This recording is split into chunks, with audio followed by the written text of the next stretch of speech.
New on the night team, we're taking a closer look at how an escape like this could happen. And the night team's Brian Crandall spoke with a local expert and is live in Cranston. Brian?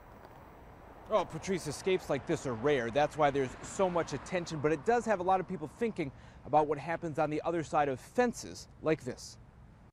Convicted killers David Sweat and Richard Matt on the run for nearly 2 weeks now. They allegedly got help in their escape from an upstate New York prison from jailhouse worker Joyce Mitchell, who apparently had a relationship with one of them. The plan for her was probably a ruse. Chris Menton is a criminal justice professor at Roger Williams University. He also spent 20 years working for the Massachusetts Department of Correction, in prison and as a training supervisor.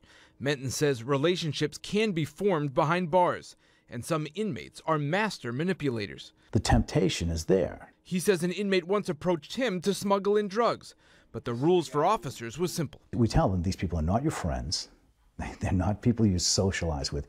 So how did it happen in New York? That's what makes the story so sensational. It could happen anywhere, but I think that one of the things that Rhode Island is going for it is that the staff and the administration are relatively stable. And not that something could not happen, but I think those things bode well. But Menton thinks there's a much larger issue in this country that needs to be addressed that plays a role in situations like this one. Today, so many people are in prison, and I would question the need for that in many cases, that these guys who needed to be closely scrutinized are just part of the mix.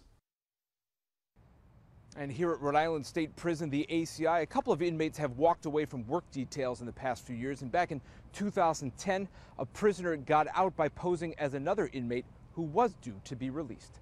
Live in Cranston, Brian Crandall, NBC 10 News 19.